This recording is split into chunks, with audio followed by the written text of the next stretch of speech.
let's click that. I've clicked the button. Once you click the button, the magic starts to happen.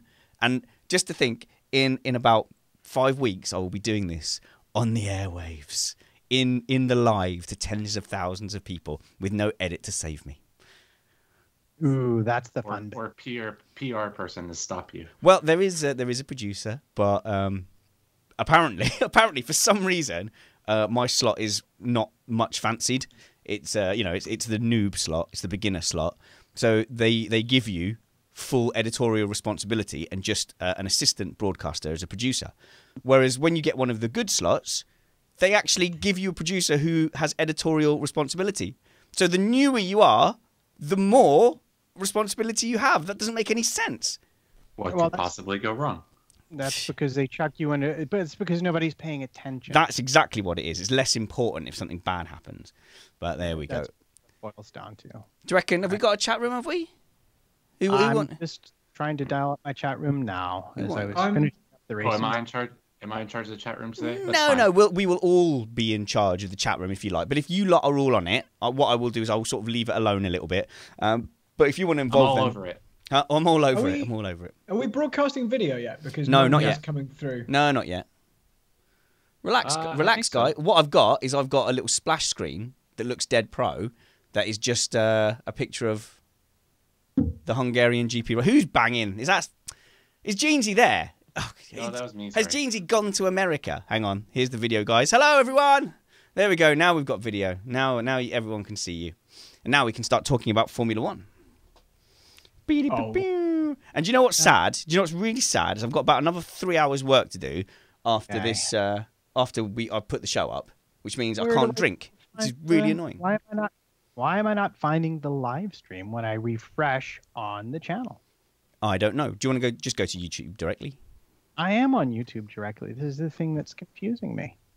I'm hitting refresh, but I got no live stream notification. Oh, I'm very sorry about that. Is Nick got a bit of a beard back? Oh, phew.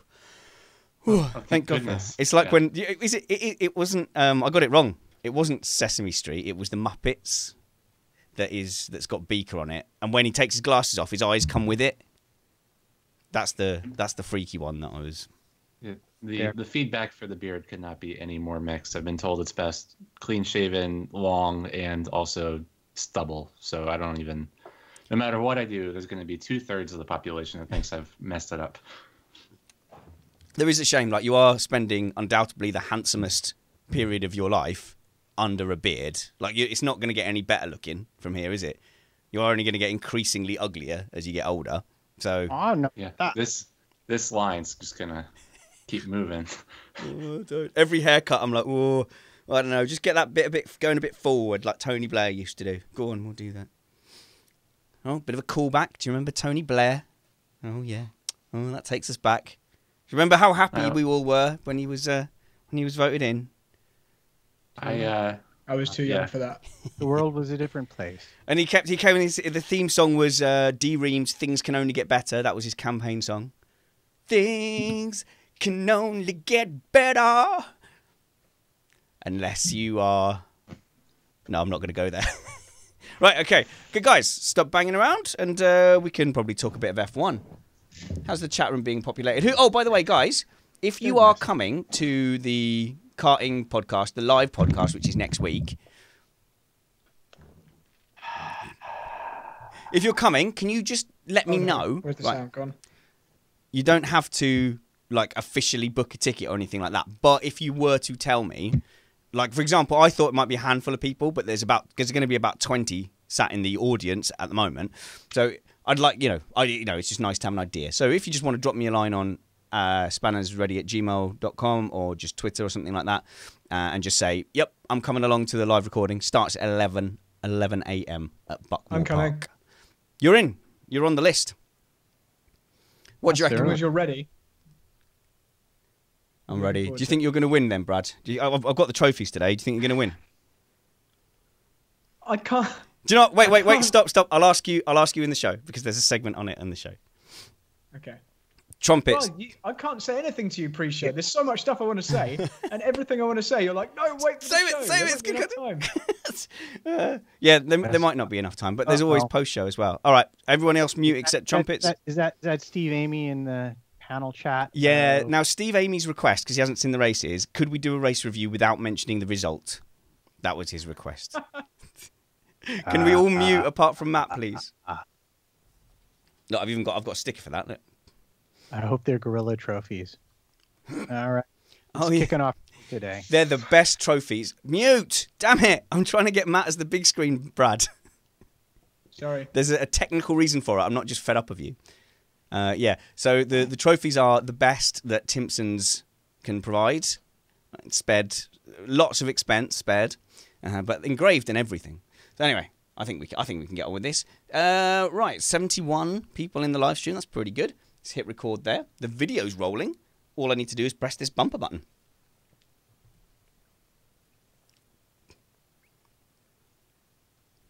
You are listening to Missed Apex Podcast. We live F1.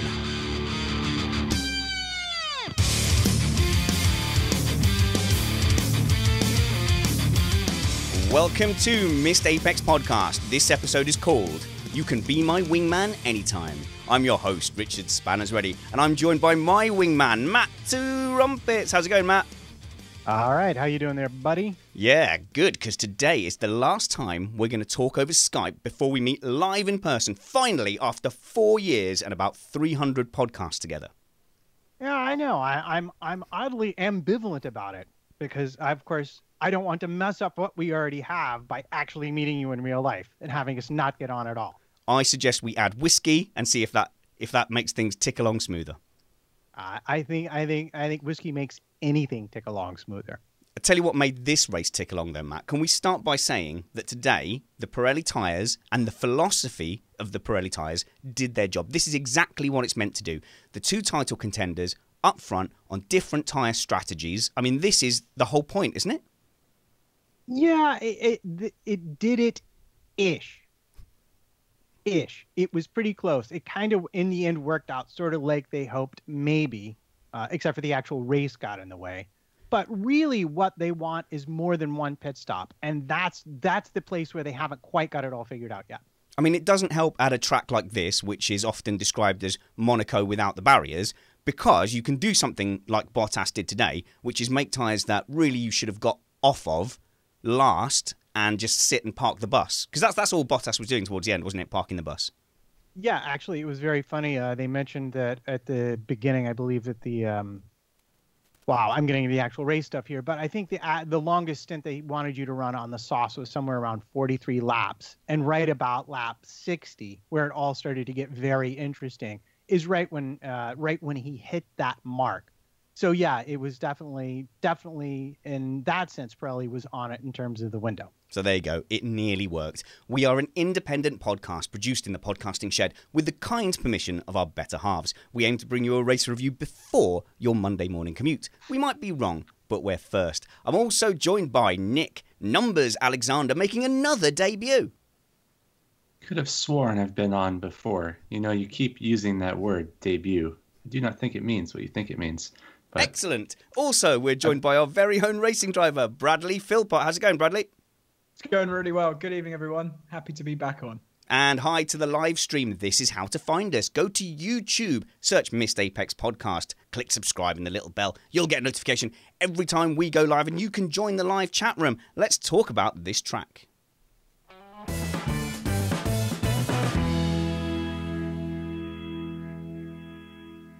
Now then, Brad, let's talk about this from a racing point of view, because I was talking on Twitter with deadly rival podcaster Jack Nichols, and he was complaining that a lot of people on his timeline were saying that they didn't enjoy this race. But to me, this was like a classic F1 strategic battle. It even had crashes for people who need that kind of thing. Oh, and he's left himself on mute. Oh, rookie mistake. Unmute. Sorry, guys, I pressed the button. Maybe I was already on mute. Over the years, a lot of people have complained that this track is one that you can't overtake at and it could be processional. But from everything I've seen, really, this weekend, whether it's the support races or F1 itself, it's not bad at all, really. It doesn't have the massive straights where you can slipstream and outbrake people at the end of the straight, except maybe the first corner. But I think it's actually quite a good track for racing on. I don't think the Monaco without the barriers is actually that fair. No, because if you look at turn 1, there's a few different lines into turn 1. There's room for the cutbacks, and then there's a couple of lines around turn 3. There's a lot of people going around the outside. Grosjean and Massa did it in the last few years.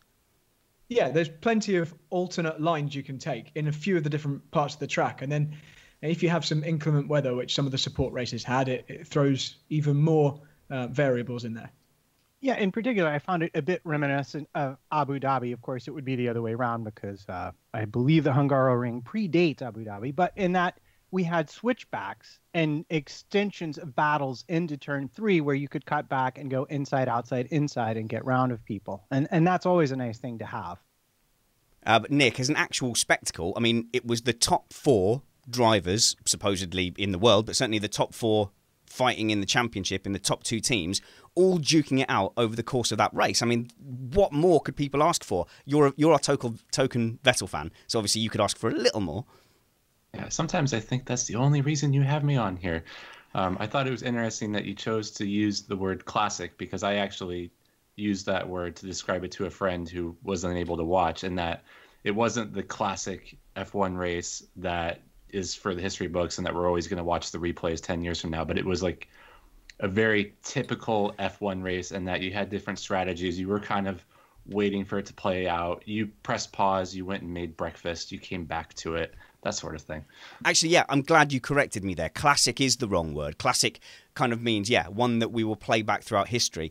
Typical is definitely the one I would like to use because I think, for me, if you didn't enjoy this kind of battle over the course of an hour and a half, an hour and 45 minutes, then you're going to be disappointed a lot of the time because this is a lot of what F1 is that waiting game, that cooking towards something, the different strategies converging, and quite a lot of the time nothing happens, but today did. But a lot of things happened in qualifying as well, Matt, which isn't particularly common, but wow, did that weather mix things up. I think going into the weekend, we thought this was going to be a Ferrari-dominated weekend. Well, yeah, I mean, the weather can always mix things up, but I think what was most striking about it was not only did the advantage that Ferrari most clearly had utterly evaporate in the weather, but also that the advantage that Red Bull has supposedly had also seemed to be utterly and completely gone with Ricciardo out in Q2 and Verstappen able to do no better than 7th. And man, was he a bit complaining on the radio about it. So basically, Max is terrible in the wet now. Yeah, clearly his talent in the wet has gone, and the car is exactly the same as it was last year. Now, that's right. Now, Red Bull did seem surprised by that, and they seemed like they would be more confident given what they did with Ricciardo because they had him basically out of sync. So everybody else went on to slicks, didn't they, at first? Vettel was out on intermediates in Q2, and basically Ricciardo was left stranded when the rain came down, and then he couldn't do anything about it despite just going round and round and round. I mean, it was a fascinating qualifying session, but Ricciardo was the only one of the top 6 to miss out. Yeah, although to be fair, that had nothing to do with his tires and everything to do with your favorite driver, Lance Stroll, who, having made it through into Q2, promptly went and smashed his swing off directly in front of Ricciardo. And from that point, the conditions just kept getting worse and worse. And we never really saw a representative time from him, if we're going to be fair to him that way. It's a shame for Lance Stroll because everyone was talking in Q3 and they were saying, oh, look, he's done it at other places. He did it in Monza in the wet. You know, maybe this is his strength. And then, woo, off he goes. Yeah. To be fair, there's way less turns in Monza.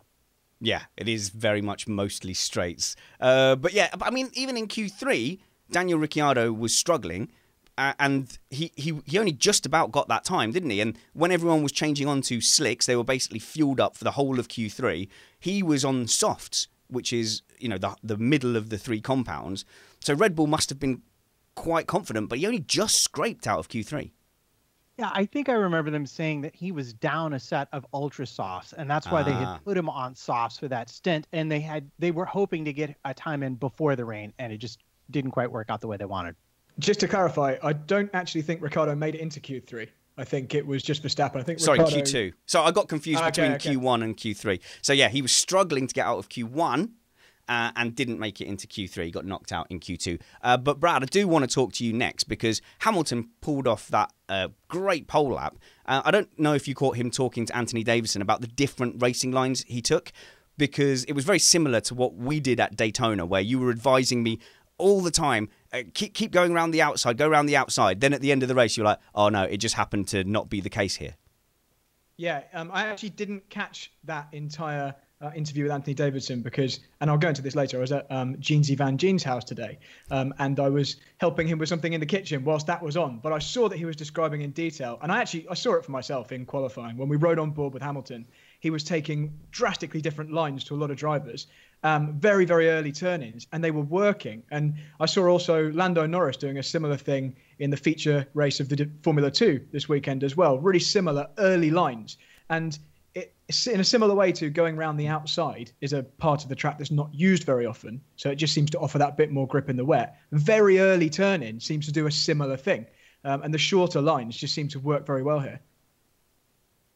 Nick? In the wet also, I can't remember which commentator it was, but one of them made a comment, of course, where was Max Verstappen? We would expect him to put it on pole here. And they also made some sort of wrong assertion that I would like to let Brad correct, in that when it's seriously raining and you're on the full wets, that a lack of power doesn't hurt you anymore. And that just sounds wrong. Wouldn't it be that more power would always be better in any condition? Yeah, essentially, as soon as the wheels have stopped spinning, as soon as you have traction, you want more power. That's it. So you'll quite often hear people in karting, rental karting, say, oh, in the wet, it doesn't matter whether you've got the kart with the best engine. It doesn't matter right up until the point where the wheels stop spinning. As soon as you've got traction, of course, you want all the power that you can get. Are you telling me that me being a bit heavier at the moment with some summer holiday weight isn't going to help me if it rains at our karting event as well? It's less of a disadvantage, but by the looks of the weather, actually, we're going to have a nice sunny weekend next weekend. Yes, game on. Let's talk about this race, though, the Hungarian Grand Prix.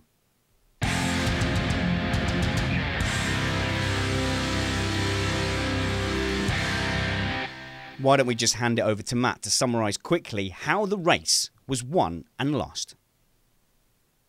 All right, so to me, there's about 4 crucial points to this race. Once we get past qualifying, where Hamilton put in that amazing lap to give himself the advantage of being in front and driving the bus. And of course, the start is where we have to look first. Mercedes was able to maintain its position and therefore control of the race. And crucially, we know from a post-race interview, they were able to establish the gap between Bottas in P2 and Hamilton in P1 that Mercedes strategists wanted to give each driver their best chance at maximizing their race. The second point, and this is really critical, is about lap 26 when Hamilton pitted. He was coming up on that train that was being led by Ocon, and Mercedes made the decision to bring him in before he got to it. This put him out behind Vettel, and he trailed Vettel into that very same train. Now, Vettel got there around lap 39, and crucially, he wove his way through that traffic before they brought him in, just after they brought in Raikkonen for his second stop. Raikkonen's stop was slow. His stop was slow, and the combination of that traffic, the time lost as Hamilton was coming up on him and not in that traffic, plus the slow stop, put Vettel behind Bottas and gave Mercedes the absolute win because it put Bottas back between him, and it was so difficult to pass, even with the tires. It was pretty much done. And that was where the race really was won and lost. Yeah, I'm glad you focused in on that key moment, because I really felt like Mercedes had kind of thrown it away by unleashing Vettel, because there was a great part at the front of the race. I mean, Nick, you must have been spitting feathers after turn 1, because you had Hamilton cruising off into the distance, Bottas just getting further and further behind, and Seb just being really held up, and he was just in a proper Bottas train. I'm really not sure I understand your idiom, but yeah, it was feeling like it was going to be difficult to overtake, that P3 was going to be the best maybe that you could hope for, just damage limitation mode. But, again, with it raining and qualifying, with the free selection of tires and the alternate tire strategy, I knew that I should wait and see maybe something could be on. And later it became more and more hopeful, if you will. No, you're Googling what idiom means. I know all the words. Matt, the fact is, though, that once Vettel was unleashed, it really did look like Vettel's race to win. Because, like I said, I feel like Mercedes got suckered a little bit. Kimi Raikkonen came in quickly, or early, and Bottas then jumped to cover off Bottas and unleash Vettel. Like, I was going mad at home. I was like, why would you do that tactically? Especially when you saw Bottas had a slow stop. Surely Bottas had a bit more time, or were Mercedes kind of not admitting that they were holding up Vettel at this point? Well, it's not so much about them holding up Vettel. It's about thinking about who you're really racing. Remember, of them all, Vettel started on the soft tires. So at that point, Bottas wasn't really racing Vettel per se. What he was trying to do was get the most time out of his tires as he could. And that was going to be relative to Raikkonen, because the thing that Mercedes didn't want to have happen was they didn't want Bottas behind Raikkonen. That's the thing they wanted to prevent. So when Raikkonen came in on lap 15 and out until at the end of lap 15 going into 16, that was within the pit window that Pirelli had set for the ultra soft switching to the medium tire. Now, as it was, Raikkonen went out on the softs, and that's what Mercedes chose to put Bottas on as well. But he had, at that point, the same compound as Vettel, but newer. So he should have been able to make time on Vettel during that period and not lose anything to Raikkonen, who was already behind him. So you're saying that Bottas was thinking about racing Kimi Raikkonen? Well, I think Bottas was thinking about things like, what's my diff setting for this turn? But the Mercedes strategists were looking to put him in an optimal position that should have resulted in him being ahead of Vettel after Vettel's stop. That's really what they wanted to do. And they were deep enough into the race at that point that they felt like they could get away with it. See, I don't see that, because Vettel clearly had a lot of pace. And as soon as they unbottled him, they must have suddenly realised that Vettel was going to create that pit gap to Bottas. Well, no, I mean, think of it this way. You have Lewis and Bottas on the same compound tires. Now, Mercedes, we know after the fact, wanted a 4-second gap between them. But as we watched the race unfold, it was clear that Lewis was on top of his tires, and Bottas was gapping him off rather considerably. It was plus 10 seconds, I think, when he came in. If it maybe even up to 14 seconds. It was 14 seconds. Yeah, that's what it was. And so if you're looking at this, you know that as Bottas, you're holding up Vettel. Vettel probably has more pace in the tires at that point than you have in your tires. So holding up Vettel is a good thing for Mercedes. But the more laps you hold him up, but the more laps you run slow, once Kimi pits, the closer Kimi gets to being in front of you when you pit. So you have to look backwards at Raikkonen in your pit window, because you know when you pit, Vettel will be ahead of you. Yeah, I don't know. I don't think Bottas... Brad, what's going on, mate? Oh, he's muted himself again. I was just saying, you guys are much better at keeping track of what's going on with the crazed mess of pit stops and gaps than I am. I think I was just focusing on how much Hamilton was extending his gap at the front and marveling at it just seemed like it was going to be an easy race for him. So I'm really interested in the way you guys are describing how Bottas really facilitated that. All right, I'll go. May I go? Go. Right. You appear irritated. The point that I wanted to make before you make your point was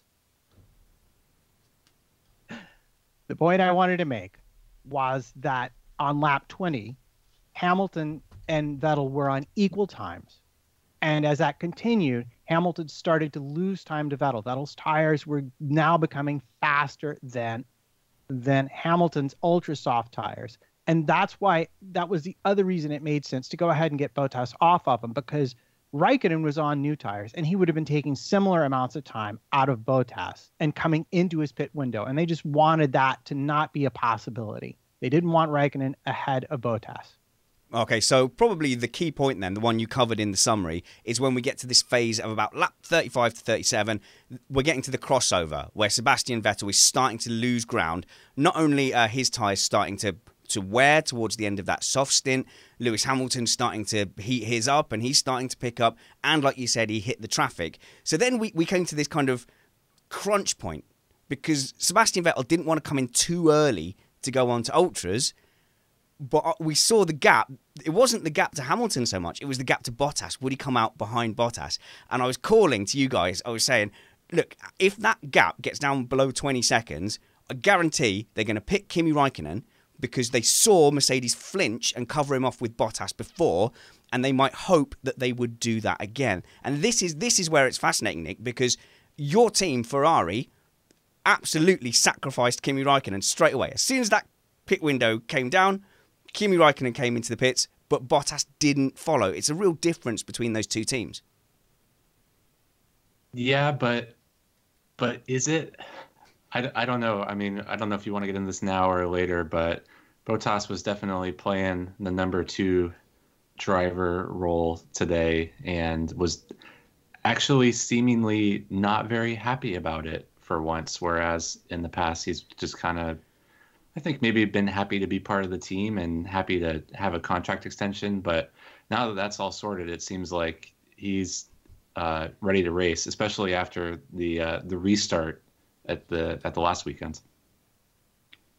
Guys, can you see any other way Mercedes could have played this? Because they obviously felt that they didn't have the ultimate legs to just beat Ferrari in a completely straight fight. So it felt to me as well, Nick, like Bottas was kind of sacrificed quite early in a similar way to what Ferrari tend to do with Raikkonen. Did they have another option? Was there another way? Because ultimately, and I'm sure we'll come on to this later, Bottas's problems later on were in a large part led by the fact that he had to stop so early to try and facilitate this. Yeah, see, in a large part, yeah, entirely. Yeah, sorry, Nick. I think that they had 2 opportunities to sacrifice Bottas. The first one was Kimi Räikkönen came in. So do they allow Bottas to cover off Kimi Räikkönen because they believe he's really racing Kimi Räikkönen? And in that occasion, they said, we'll do what's best for Bottas. We'll cover off Kimi Räikkönen. The second opportunity they had was then when Bottas's tyres were running out, Kimi had gone on to new tyres to try and pull Bottas into a second stop. Now, do they leave Bottas out on aging tyres to hold up Vettel, or do they give him a chance to go and race his own race on a fresh set of boots? He probably would have pitted out ahead of Kimi as well. And on that occasion, they then went and sacrificed him. And I think that is an out-and-out sacrifice, Brad, to say, right, now that it's towards the end of the race, you just sit in front of him as long as you can. Yeah, and that really is the kind of thing we see Ferrari do a lot. And my next question then is, they say that there's no number 1 driver at Mercedes, but if the roles were reversed and Hamilton happened to be the guy in second, would they have made Hamilton do the same thing? Or would they have come up with a different strategy that didn't disadvantage Hamilton so much? Would they have hung him out to dry in the same way? Because I don't think they would. Right, that's interesting. Matt, I'm going to have a stab at this and see if you agree with me. I think in that first set of pit stops with Kimi Räikkönen then pitting, would they have covered off Lewis Hamilton in that way? No, they'd have kept him out ahead of Sebastian Vettel as a roadblock for the rest of the race. That's what I think. And certainly in the second way as well, they would have put him on fresh boots and not said, hold up, Vettel. Okay, here's what I would say to that. It would depend on his lap times. If he was running similar times to Bottas, they would have brought him in, no doubt about it, because he was going to do nothing but lose time to Raikkonen at that point. And I think that's a clear, easy, tactical decision, and there's just nothing to be done about it. For the second one, leaving him out when Raikkonen pitted the second time, it made more sense to leave him out because you'd already seen evidence that the fresh tires weren't going to make that kind of a difference. Well, they did, didn't they? Because Vettel was able to get past. No, actually, I'd say critically, the real call was after the virtual safety car, where they could have brought him in and he would have lost a single place to Vettel. Because I don't think at that point Raikkonen was all the way up on them. Although if I'm wrong, I'm happy to be wrong about that because I didn't check it before the show. But to me, bringing him in during the virtual safety car and putting him on fresh tires, that would have left Vettel free to go after Hamilton to the end of the race, but would have absolutely protected him against Raikkonen getting by him and kept him from having to drive outside Pirelli's recommendations on the stint length for the soft tire. They chose not to do it because up until then he'd done a good job of defending, and because of things that had happened in previous races.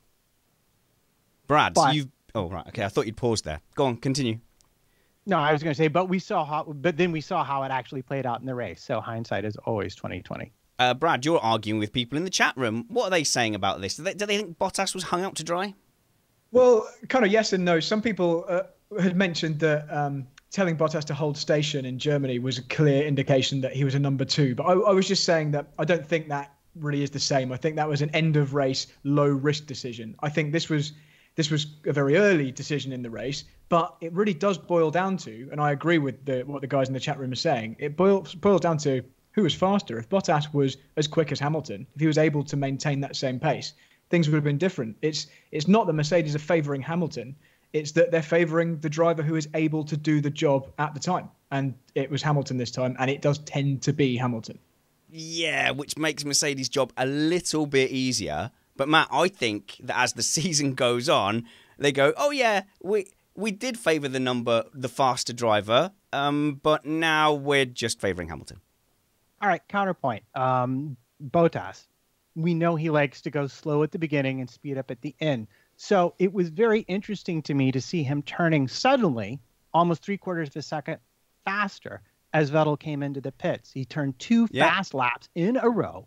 That was also absolutely part of Vettel being behind him at the end of the pit stop. So he might be slow, but he's not slow, if you know what I mean.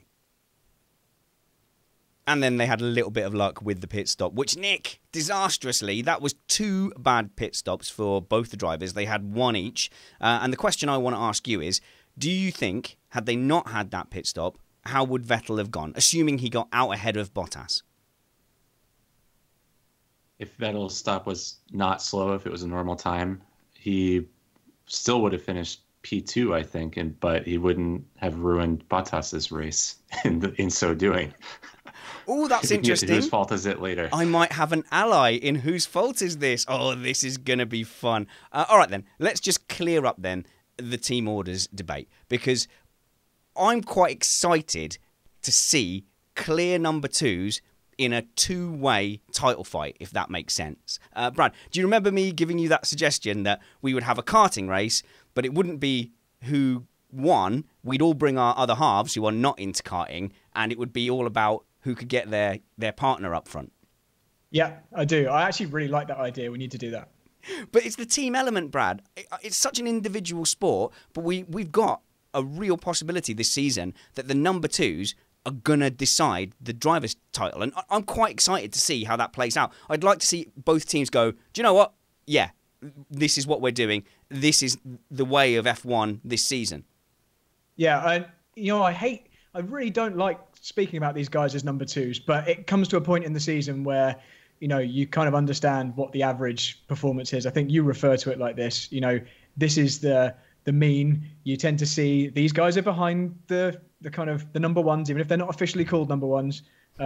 So I think we have to accept it from this point onwards. More often than not, Vettel's going to be in front of Raikkonen. Hamilton will probably be in front of Bottas. So yeah, it would. I'm actually interested to see whether Bottas can get ahead of Raikkonen in the championship and how that's going to play out. It's just mathematical probability and reasonableness when somebody's 40, 50 points ahead of their teammate. At a certain point, even if they have the same skill, luck, whatever, you just have to let one go and you kind of have to pick a horse. And I just was laughing to myself a little bit because Brad's talking about number 1 driver or whatever you want to call it. They have this same problem with goaltenders in hockeys, and they've invented this 1A, 1B way of referring to goaltenders that doesn't offend anybody, but everyone wants to be 1A. A. Yeah, I think there was a Futurama skit where they insisted on being called Team A, and the other one said, oh, well, in that case, we're Team 1. And they could do that. They could have Driver A and Driver 1, and that really mixed things up. But in our series of Nick Alexander notices things, you noticed the interview with Natalie Pinkman and Bottas.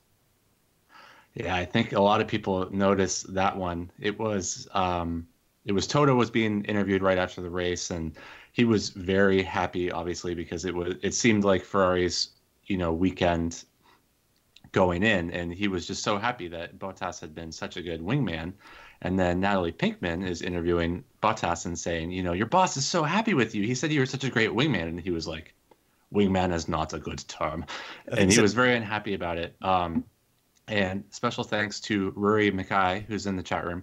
He sent me a link to Valtteri's Twitter where he immediately backtracked on straying from the public relations line and saying, I misunderstood what he meant, and he would never say anything about that, and the team is happy, and thanks so much for employing me, basically. And it was really sad to see, that moment of authenticity immediately retracted. Brad? Can I just defend Toto here for a moment? I do think it's just an unfortunate choice of words, and I don't think he really was meaning to imply that he was a number two. I think if the roles had been reversed, if Bottas had been the quicker driver this weekend, sometimes Hamilton just isn't on it for a weekend, and had Hamilton performed a similar role, I think he would have also referred to him as he did a great job as the wingman today. I don't know whether, as I said before, I don't know whether but had he done that job, I think he would have also referred to him in the same way. So I don't think it's quite as bad as it sounds. Yes, Muna119 in the chat room would like us all to know that it's Pinkham, not Pinkman. And I find myself in general agreement with Brad. I think Toto was making specific reference to how he drove a team race when he realized he wasn't in it for the win, and was trying to pay him a compliment, and chose a word that has unfortunate connotations within the sport. Exactly. We've all seen Top Gun. And I will just say to the chat room, when you have a less common pronunciation of a common name, like Jake Sanson and Samson, it does happen. Yeah, or Parmar, and Neil Parmar for Palmer. It does. Look, occasionally these things are going to get said wrong. I apologise. No offence to Natalie Pinkham or Charles Leclerc. I've been watching Breaking Bad in my defence. All right, okay. Oh, is that got an actor called Pinkman? There you go. Yeah, Jesse Pinkman's a character, yeah. There you go. So, yeah, he was immediately ordered, basically, to go on social media and retract his disappointment. And the Pinkham interview, though, she didn't stop at one. She was like, okay, the wingman, you're the wingman. And he said, oh, that hurts. And she went, yeah, but you are the wingman, aren't you? Like, just twist that a little bit more. Because he looked proper upset. It was a bit like me on my last debut on the show for the German Grand Prix, when you were like, yeah, but in front of his home fans, that must have really, been completely devastating, right? You must be so Maybe she sad. apologized to him afterwards. All right. So, look, I'm just going to go out there and I'm going to say I think Mercedes are putting up a good front. Lewis Hamilton's the number one driver. They realise that. I wouldn't be surprised if the tone is slightly different coming back from the summer holidays. Ferrari are definitely doing it all out. They're not even trying to hide it. But I mean, Bottas was doing that wingman job. He was literally on the first lap. Instead of attacking Hamilton wasn't even trying to block him. Bottas moved right out to the edge to block the Ferraris, Matt, and the Mercedes. It was like they were in formation.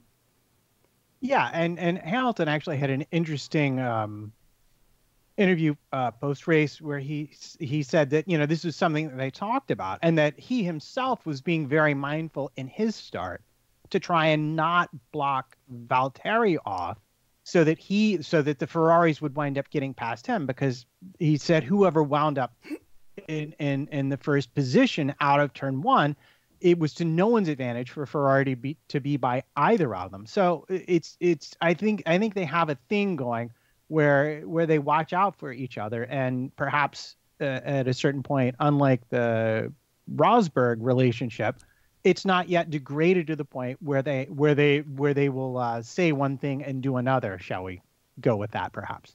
Nick? I just had an idea just now. If I was Mercedes and I was signing Bottas up for a contract extension, or if I was any team really, I would put in a hidden secret clause, whatever, under the table, what have you, that there was a driver's championship bonus that would be split evenly between both drivers no matter who won it. That way you would incentivize them at a certain point to be like, you know what? You're more likely to win. You go get us the big bonus. Something like that. Brad, you're a racing driver. Would you concede to the number 2 spot for a few more quid? I think once you go past the point where you don't consider yourself able to win, you think it's very unlikely you're going to win, it might incentivize you. But I think everyone is always doing the best job possible anyway. And I think there's only certain situations where a bit of extra money might make the difference. But it's quite a good idea, Nick. I like it. All right, we're going to have a bit of an argument now about whose fault things are. Because there was a couple of these this week after nothing in Germany at all. But first of all, let's catch up with our panel. Nick Numbers Alexander, for those of you who don't know, I think is an accountant or like a book ledger or a librarian or something. Something to do with beans, yeah. Yeah, I work in an engineering firm now, like you, so I can just drop that on the podcast when it's not relevant at all. No. I always apply my engineering... How dare you? I always apply my engineering credentials when it's relevant, and I try to use some fake authority. It's not fair. Look, Matt does all the strategy, and he's a blogger. Brad's a racing driver. He gets to say things. We've got Summers, who writes for like a huge... Let me have my one thing. Damn it.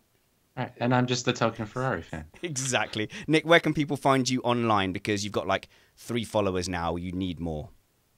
Yeah, I'm at Nick Alexander F1 on Twitter, and I am trying to tweet stuff about things. So if you want to read about stuff, then you should go there. And we've also got Bradley Philpott, who races in the VLN and considers himself a Nordschleifer specialist. Have you been making less contact with things of late?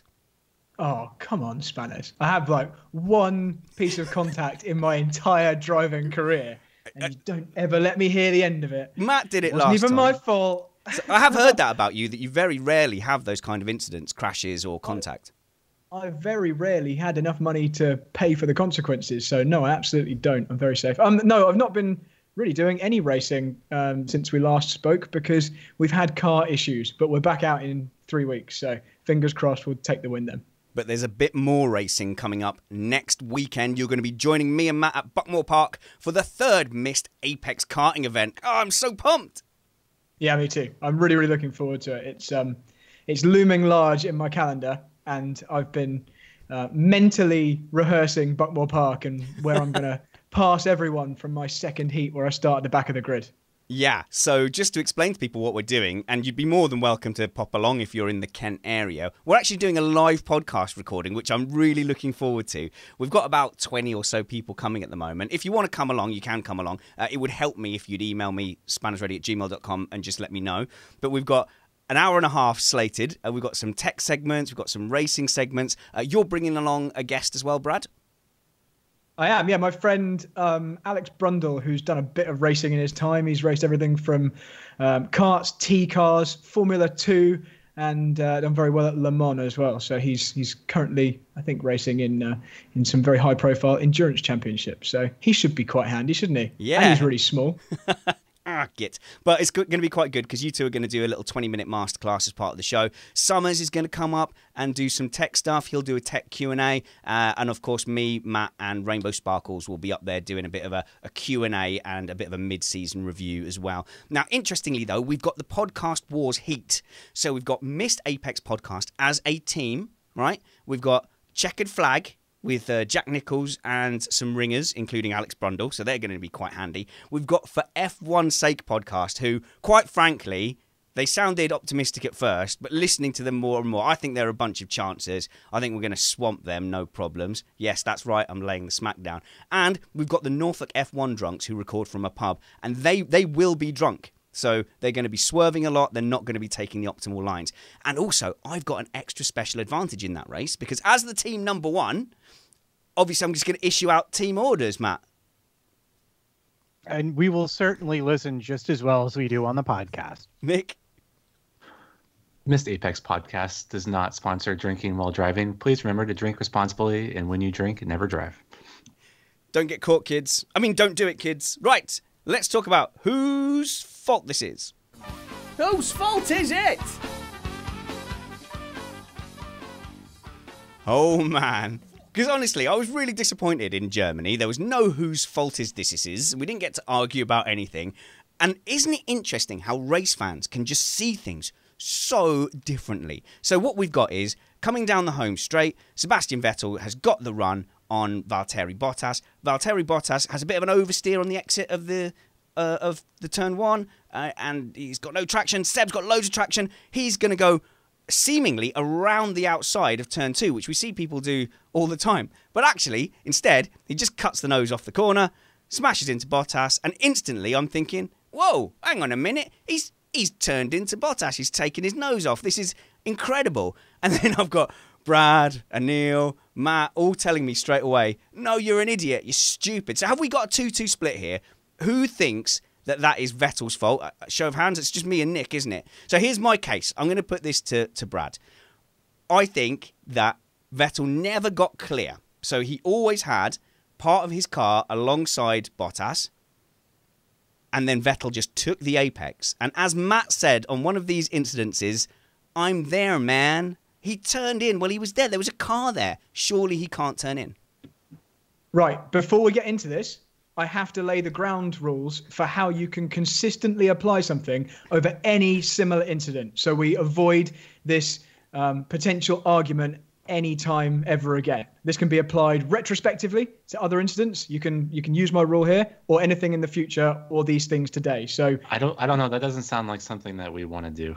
I'm going to do it anyway. I was desperate. Think we want to argue all the time. I was desperate to tell this to Spanners earlier. He said, save it for the podcast. So I'm taking my opportunity. Let's do it. So I'm going to do this as briefly as I can. I was at Alex Jeansy Van Jean's house today watching the race, having lunch with him. And on my way home, I was trying to think of a way that I could explain to you why I think certain things about racing incidents, incidents that happen in a race. I know we don't have racing incidents here. And I was driving along a dual carriageway with lanes. And I was alongside someone, and we approached a roundabout, and we stayed side by side in our respective lanes round the roundabout. And I thought to myself, if that person on my inside was to wander into my lane, that would be their fault. They would be the one coming towards me. And I thought of a phrase which hopefully sums up succinctly how you can work out whose fault something is. And this is going to completely go against me in this Vettel argument, but I'm going to tell you anyway. The way you judge this is, it's about who is moving towards whom relative to the shape of the part of the track they're occupying. And the way to visualize that is to think of lanes on a roundabout. If you're holding a consistent line and you're alongside someone, you can't move into their lane. If there's any part of them near you, if you move into their lane, and by lane, I mean obviously an imaginary lane, which is the width of their car, then it's your fault. You're the one deviating from the shape of the track. You're moving towards them. If they're staying equidistant between the left and the right side of the track, whether it's on a straight or in a corner, and you're moving towards them, it's your fault. Sorry, Matt, go ahead before I continue this. I just wish to make the fairly relevant point that no one ever again has any right ever to complain about how long I talk about anything ever again. Was that all you were interrupting for? I was finding it very interesting, Brad. Don't you worry about that mean American. You can punch him in the face when he flies here next week. It's fine. I've been really trying to think of how to say this as quickly as possible. No, apologies. It's fine.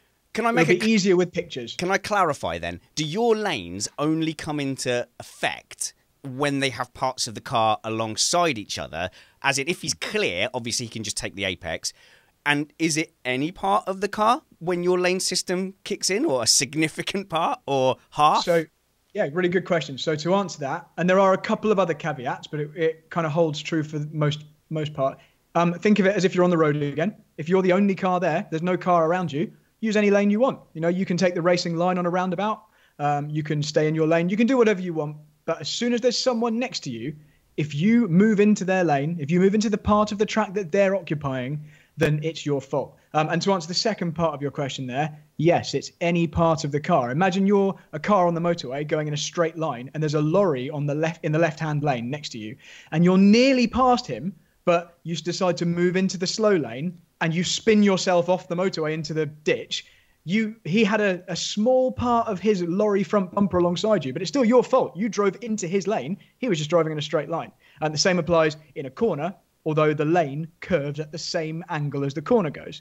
Right, so just before we finish this, and I promise this is the end, there's one, well, the main caveat to this is, if both cars are straying from the lane, in inverted commas, at the same rate, so say two cars have gone into a corner and they're running wide at the same rate, then effectively you're consenting, both of you are consenting that the lane is the trajectory that you're both following. And it's only when someone then deviates from that the you hit him or he hit you rule applies. But for the most part, if drivers are under control and they're not both going off their trajectory at the same rate, the lane system tends to apply. So now let's apply that to the first incident today that you've just asked me about. Sorry that took so long. No, that's fine.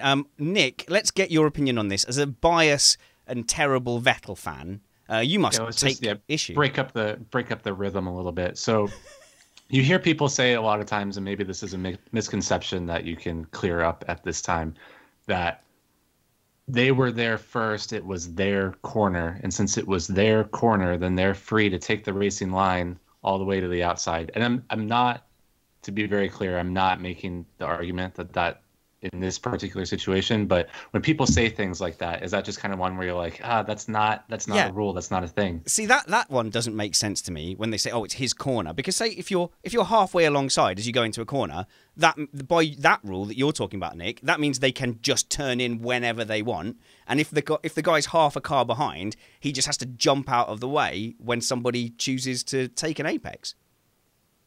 Yeah, that doesn't really, that's not a thing. Basically, that it's his corner relies on the person that is that's further back, the person who's kind of second in the queue, although alongside it, relies on their cooperation. Now that's the position I'm going to try and argue that this wasn't Vettel's fault, because applying my system rigidly, this was Vettel's fault. So how does this become not his fault? Right. So this changes to not his fault. Now I just need to clarify. Really, this is the most racing incident that there's ever been, ever. But for the purposes of this podcast, I'm going to argue strongly for Vettel. I'm now his defense lawyer again. He had a very strong right to expect Bottas would have backed out by then. There comes a point where 9 out of 10 situations, if you're that far ahead and there's just a tiny bit of the guy's front wing alongside you, you could probably expect that he won't be there by the time you enter his lane. Bottas would have been sensible to not go for that move. As it played out, it didn't work.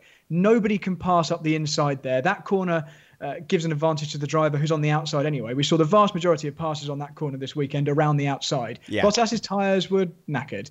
There was no need for him to try and stick a nose up the inside. So in Vettel's defence, he had every expectation, really, that Bottas would have been gone.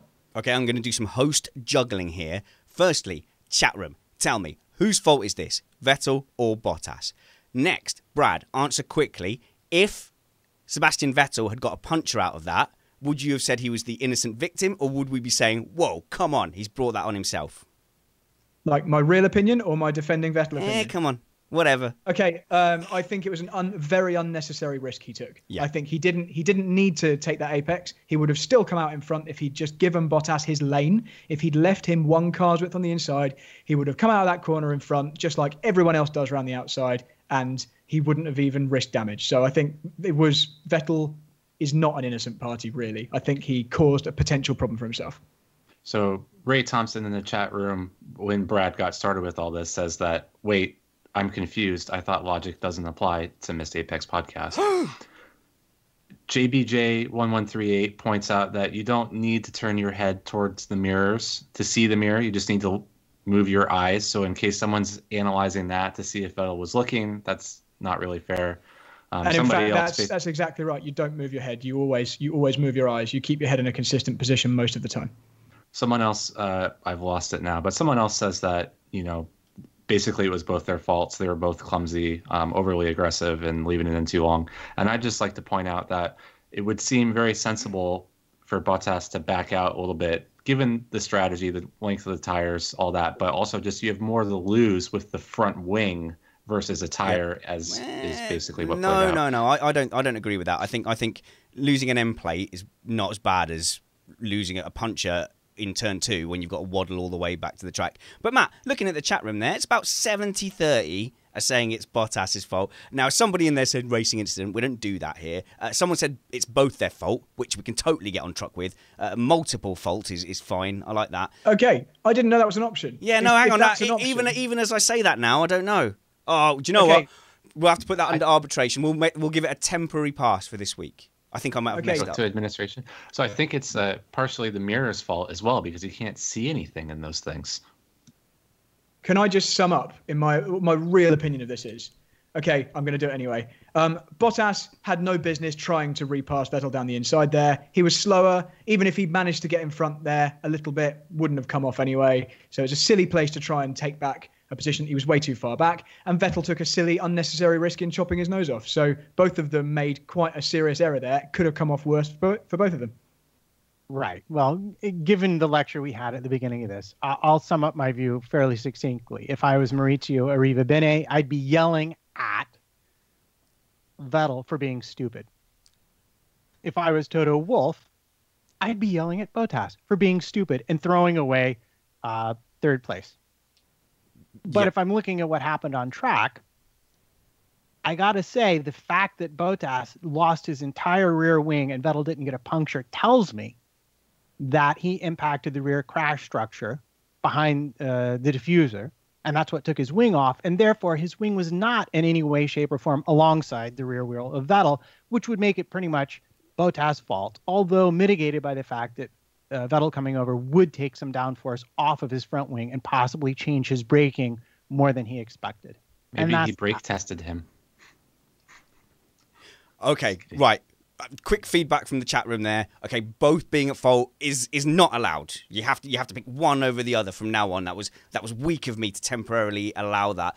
We are running out of time though, so we'll just all agree that it was Ricciardo's fault in the next incident where he just simply turned in on poor Bottas, who was just picking whatever apex he wanted to pick, just like Nico Rosberg was allowed to pick his apex in 2015. I'm sure this will elicit no further responses. Shall we move on? We're definitely going to talk about this one, aren't we? Okay, so let's keep it simple. I've given you the structure with which to apply to these incidents. So applying that, let's run through the incident. They're going down the straight together. Everyone's staying in their own lane. No one's having a problem.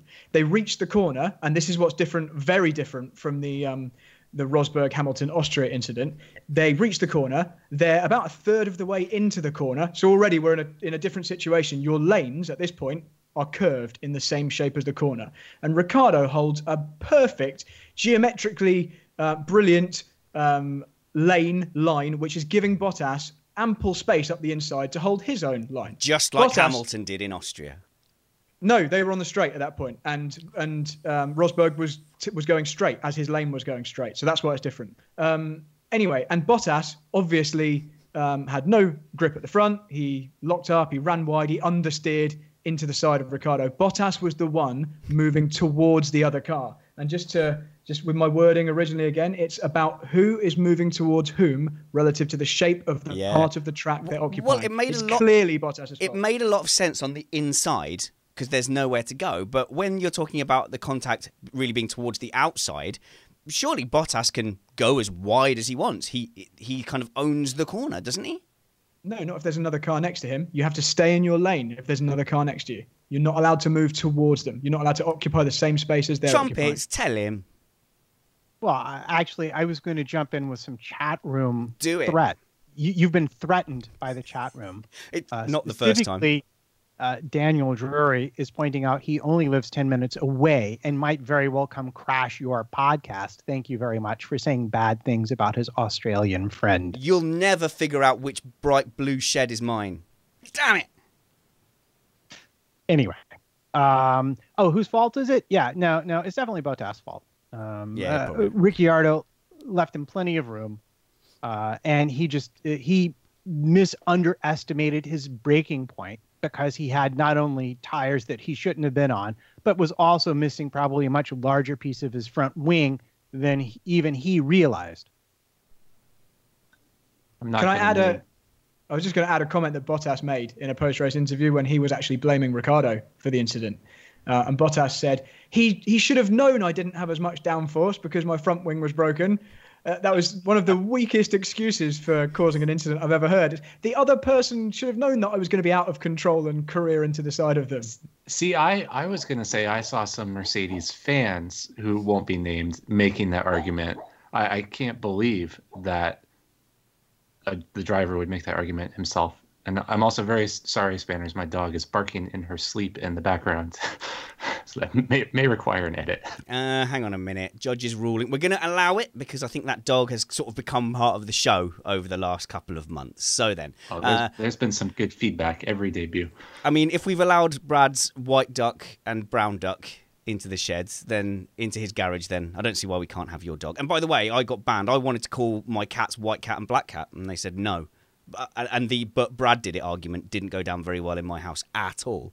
Okay, guys, so I think we'll cover the any other business in the awards. We're going to find out from Matt whether he can summarise the race in a very short amount of time. But first of all, I would just like to recommend a thing from one of our friends, Patrick Green, who is in our Slack group and actually a massive podcaster in his own right. His show is a lot more popular than ours, and he has do you not think, Nick? It is, isn't it? It's bigger. I don't know about that. He has 2 podcasts. I listened to one of them. I'm not sure where you're going with this. Well, this one is Just Winging It, and it's 2 30-something dads exploring poopy diapers, the meaning of life, and along the way they cover quantum levitation, child sociopaths, charismatic masseuses, frightening turkeys, sleeping in parking lots, and the nightmare that is hardened Play-Doh. Yes, I'm sympathising with all of this. Nick? This podcast is hilarious. I've been listening to it at work, and he and another dad have been describing all the poop mayhem that comes with having 1 to 4-year-olds, and I'm a respectable business person in a very quiet office full of a bunch of people with PhDs and master's degrees, and I'm trying not to laugh out loud at Patrick describing like his kid pooping in the bathtub and the consistency. It's totally hysterical. Check it out. You don't have to be a parent. It's very funny. I'm offended I haven't been invited on. He's not heard of Dad Hub. But Just Winging It is a podcast about life, glimpsed through the lens of young-ish fatherhood. Each week, John and Patrick tackle a new topic and come to the inevitable conclusion that no one has any control over anything, and life is complicated chaos. No, complete chaos. And that reality is as hilarious as it is beautiful. Just Winging It is available on iTunes, Google Play, Spotify, and all popular podcatchers. The new episode drops every Sunday night. More at www.justwingingitpodcast.com. Let's go over to Matt to find out if he can summarise this race, I don't know, in 60 seconds.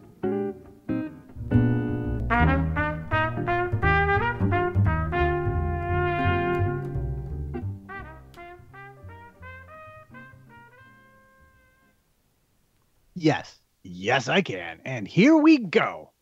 Lights out. Hamilton, good start. Bottas shuts down Raikkonen. Sainz by Vettel. Vettel by Sainz. Verstappen takes Sainz wide. Verstappen P5. Vettel gets Raikkonen P3. Ericsson hits Ricciardo. Perez hits Leclerc. Leclerc out. Magnussen P7. Verstappen loses power. Verstappen out. Verstappen naughty on the radio. Horner naughtier on the radio. Ricciardo gets Alonso P10.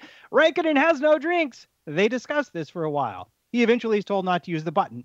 Ricciardo gets Hulkenberg P9. Raikkonen pits. It's slow. Bottas pits. Hamilton pits. Ricciardo gets Gasly P5. Raikkonen pits again. Bottas doesn't. Vettel traffic. Vettel pits slow. Vettel behind Bottas. Van Dorn out. Virtual safety car.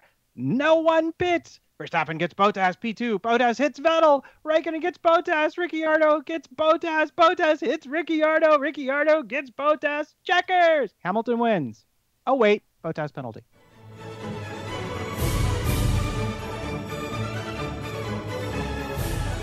That's right. Hamilton wins the 2018 Hungarian Grand Prix and stretches out into the lead. How far in the lead is he in the championship now, Nick? You know numbers and stuff. Oh, dear. It's like 217 to 183, maybe? Is that 42? Oh, dear. It's not very good numbering, Nick. 42 24. points. If you'd have said that a few races Matt's just throwing gang signs in the camera back there. 24 over and over again. Sorry, you just got the numbers backwards. It's 24 Sorry, points. I'm being dramatic. It just seems, so far gone that it might as well be 1 million points. No. Yeah, you wouldn't have predicted this a few races back. It's certainly a turnaround. And as we've seen, though, the last few seasons, you can claw back a deficit like this. So we're sat here all as a mixture of Hamilton and Mercedes and Ferrari and Vettel fans sitting and wondering who we think is going to prosper in the end. Who do we think is in the driving seat of the championship? I cannot shake off this feeling that Ferrari are going to lag behind at some point, because technically that is what's happened. That has been their trend for the last 4 or 5 years, is to lose the development race. Matt, why are you so sure that it's different this season? I'm convinced that Ferrari has everything it needs to win, except for the actual luck of winning. And I had when I was a young boy and played soccer, which we like to call it over here, I had a coach who flat out told me after a game, I'd rather have a player that's lucky than good. And I feel like at this moment, the momentum, the racing luck is just turning against them when they should be building a lead against any eventuality. They find themselves behind, even though they have better equipment. And that just doesn't mean good things, because every new race is a chance for Mercedes to catch back up and make their life harder. So do we think Red Bull are completely out of it? Oh, yeah. They were never in it to begin with. You don't think so?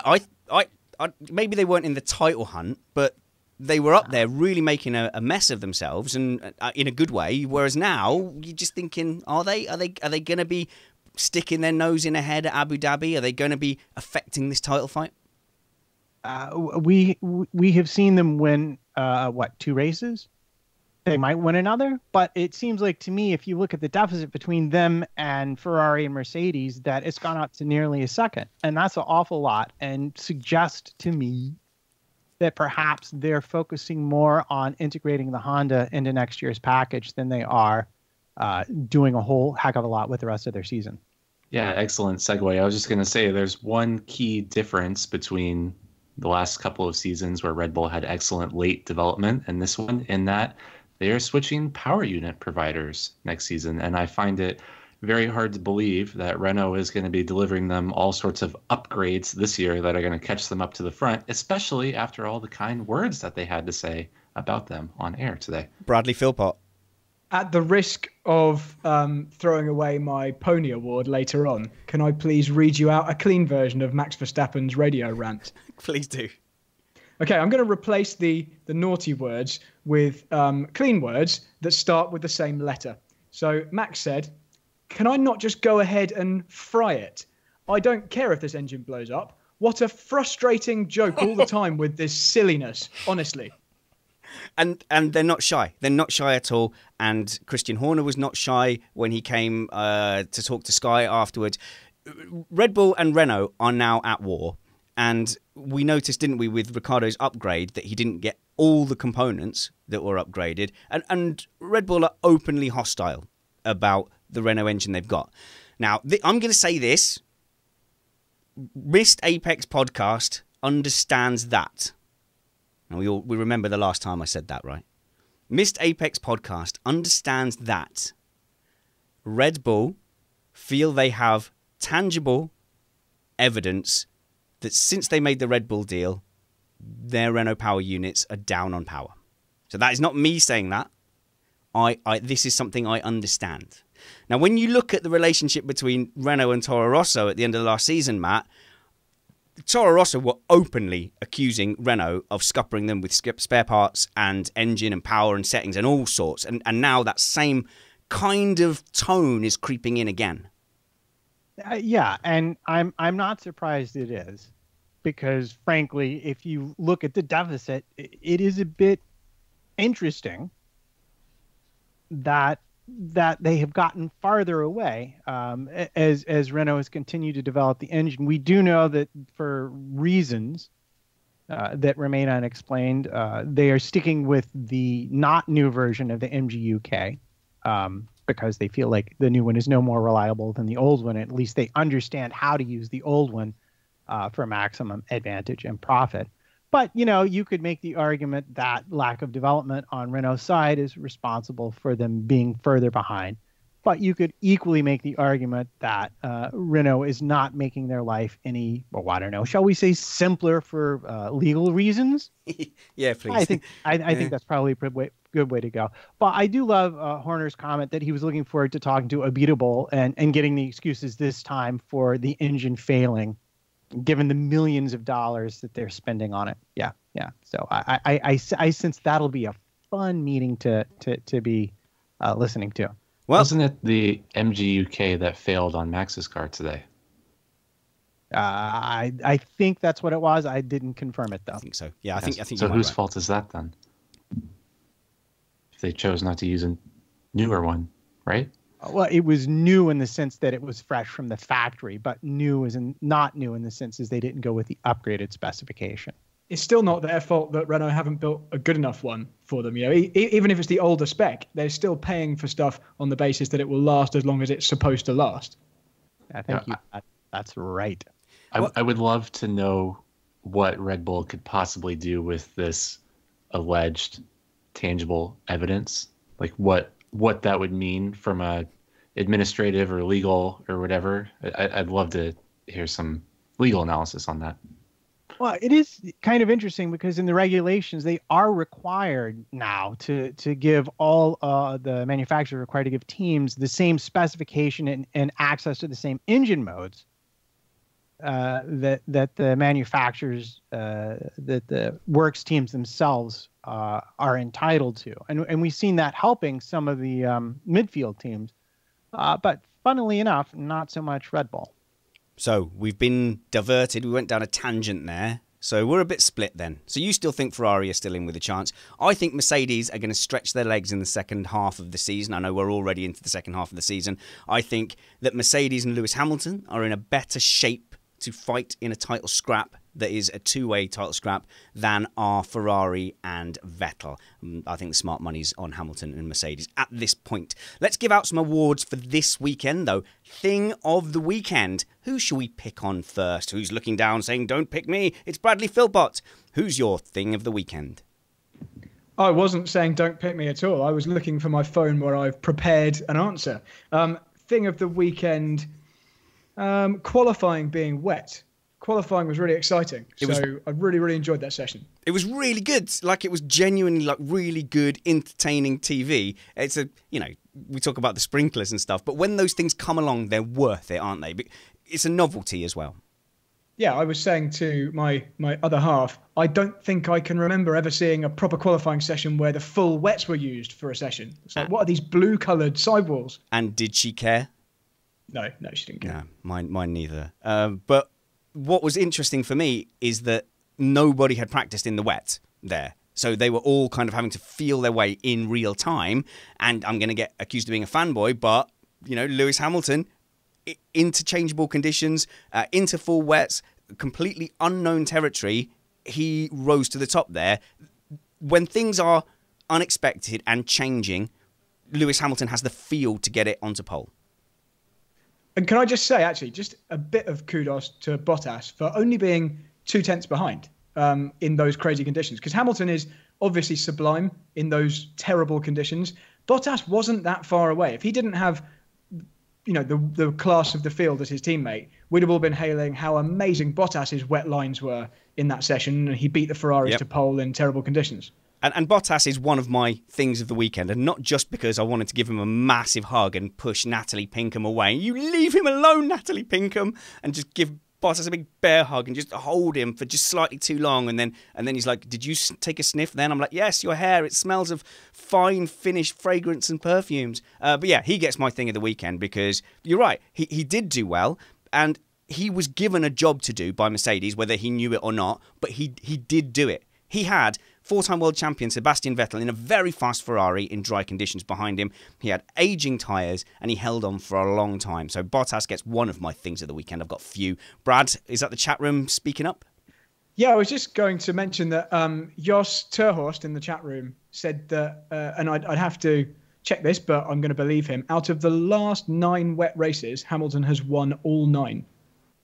Has there been Has there been that many since Brazil 2016? I don't know quite how he's judging it. Maybe if the wet tires were used at any point. I don't know. Josh, maybe you can enlighten us. Yeah, it just seems like a lot. But Dom Byrne in the chat room had a thing of the weekend that I thought was good. It's along the lines of Brad's, but a little bit more specific in that the session was not red flagged, and a big thank you to the stewards for that. Yeah, it was really good. Nick, since you're speaking, who was your thing of the weekend? I rather enjoyed the battle between Ricciardo and Magnussen, and I loved Ted Kravitz's comment that an unstoppable force was coming after an immovable object, and just very well put. Sometimes I think maybe he and Crofty should switch, and maybe he should do more of the talking. Maybe they should cut to Crofty for little snippets. Brad shaking his head. No? Okay. The thing is, Magnussen did defend really well, and he would have been my other thing of the weekend. I had a cheeky bet on him to finish in the top 6. He had a bad pit stop in the end. Haas, come on, guys. How many more points are you going to throw away? Just do it a bit better, because you're just on the cusp of being brilliant. Nick, we had a series of things that you noticed. Nick notices things. You had a couple more, actually. Did you want to do any of those? Just that's so helpful. Thank you, Spanish. Yes, Nick, over to you to discuss the topics about the stuffs. Can you repeat the part of the stuffs where you said about the things? I do have another thing to talk about. Max Verstappen's radio. Possible contender for a Pony Award. We'll get there. But he was being interviewed after the race, and somebody pointed out that there was a lot of bleeping going on in your radio message, and I loved it. He just said, I really wish they wouldn't do that. It'd be a lot better to listen to if it was unedited. To be honest, as far as I'm concerned, if you listen back to that tirade on Sky, it was not beeped very well. You can clearly make out. In fact, I'm going to test it with my 8-year-old, because he knows what those words are. He's smart enough not to say them in front of me, because he get clipped round the ear, a metaphorical one, as far as you know. And I'm going to say, what words was he saying? Because it was really obvious. It was really badly beeped. Well, he was just saying the F word. I thought I already pointed out exactly what he said. Yeah, you didn't get all that from that? True thing. Okay, Matt Trumpets, who was your thing of the weekend? Well, I think I have to go with the chat room first, chucking up that Force India being in administration is the thing of the weekend for JBJ 1138. And for me, it was really tough. But in the end, I'm going to have to go with Pierre Gasly finishing, was it P6 that he wound up? Yeah, it was P6. Amazing drive for the Toro Rosso and the Honda, but it's closely rivaled by Haas moving up in the Constructors' Championship ahead of Force India now by 7 points. We'll definitely talk about the Force India administration over the summer, but as far as I can tell, it looks like Perez might be the thing of the weekend for saving Force India. I mean, that's certainly the narrative he's putting across. I think in brief, if I understand this, basically, him being one of the major creditors, instead of kind of suing, waiting for them to go bankrupt and just claiming his money back, he has invoked administration along with Mercedes to say, actually, it's in administration, we're the creditors. The administration team, though, sell it as a going concern, and therefore Force India can continue to operate and look for a buyer. So potentially, if I've understood it right, Perez, thing of the weekend for that. Are we on to the bad thing yet? We are, aren't we? Sadly. Missed Apex Award. Matt, do you want to go first? Missed Apex Award. You caught me off guard because I was going to throw up one more chat room contribution to Thing. But if you want to go for it. Go for it. If that would be Hamilton analyzing his own pole lap. And I have to agree with Lance Lassen there. That was really beautiful. And I hope that Sky continue to do that with pole winners as the season progresses. Yeah, but how much was he just sticking the knife into all his competitors? Everybody else was going here, but I went here because it was faster. And then on the next corner, hey, look, this is where everyone else goes. And this is where I went because I'm aces. Go on then, let's have your bad thing award. And chat room, throw us some bad stuff. Matt, bad thing, and then Brad. My bad thing has to be Renault power units, because how many more do we have to see fail before they finally figure it out? So the chat room's missed Apex is basically Red Bull. You're stealing Brad's thunder. Go on, Brad. Sorry. I No, it's missed fine. the Apex. Yeah, they're basically saying Red Bull missed Apex. I mean, it's a dreadful qualifying session, sending Ricardo out on the wrong tires in Q1, didn't make Q3, and I was just gonna say, I think the engine failure for Max kind of gave them somebody to point the finger at and kind of distract from the fact that they weren't doing too well themselves before that. Brad. Okay, so here's my missed Apex. Picture the scene. You're at a hot track and you're partial to cool things, and you're driving along and you get a few laps into the race and you're getting pretty hot, pretty worn out, and you press your drinks button and nothing happens. Not even warm liquid comes out. Nothing happens. And because the team forgot to plug it in. So that's my missed Apex award, goes to Ferrari for forgetting to connect Raikkonen's drinks bottle. They don't care if he lives or dies, do they? Like, whose wife did he snog? It had to have happened, isn't it? They absolutely don't care. Did you catch his comment after the race, though? He's like, oh, look, man, if that's going to cause you a problem, then you are already way too far gone to begin with. He was like, whatever. It didn't really matter. Oh, it just feels like he is just the forgotten child. Like, they'll sort Vettel out, and if there's any time left at all, yes, they'll put wheels on Kimi's car as well. Nick, missed Apex award for you? Well, and the steering wheel as well. Yeah, missed Apex for me is the Red Bull qualifying, setting out Danny on the softs. It just didn't make any sense whatsoever. He almost didn't make out of Q1. Matt, you look bewildered.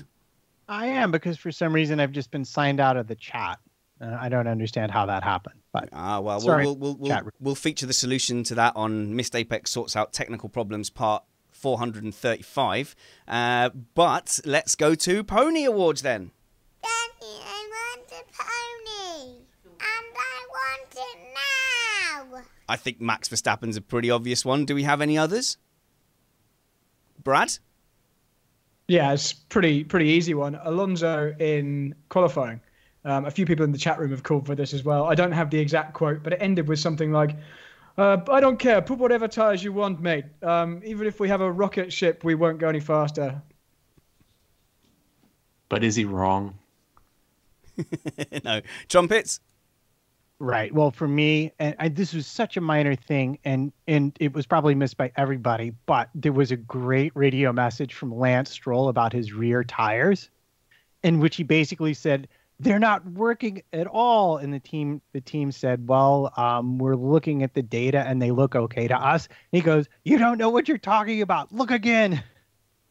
I was like, yeah. No, your rears aren't working because you broke your only brand new wing that made the whole car work properly. And so you're stuck with a car that doesn't work. And that's what it is that's making you crazy. Is that a real quote from him? Did he really say that? I've got a pretty low opinion of the guy, but did he really say that to the team? You don't know what you're talking about. Well, I don't know if he said, I don't remember if you don't know what you're talking about, but that was pretty much what was implied in the radio conversation. Like, well, you might be looking at the data, but I'm driving the tires and I'm telling you that there's something wrong with them. They're not working properly. But his dad's going to buy him a new car anyway. So, yeah. Daddy, I want to Force India and I want it now. The most infuriating thing about the entire sport is that boy. I'm sorry, I don't want to go on a rant, but I'm going to go on a small rant. Oh my God, it's to have someone who's got so much opportunity and is in such a privileged position, and basically has their future guaranteed through no good reason. He's got absolutely no legitimate reason to get annoyed at anyone for anything. He needs to drive the car better and keep quiet, basically. Yeah, absolutely the most annoying thing in the world. Sorry about that. Well, he came in, and one of the things initially was that he was nice and friendly, and he had sort of a humility, but his patience seems to have run out now, and I would opine, and I don't mean to be offensive, that growing up in privilege makes you expect. It gives you a certain expectation, Matt. Yeah, well, I'd say more to the point, it tends to make everything else not your fault.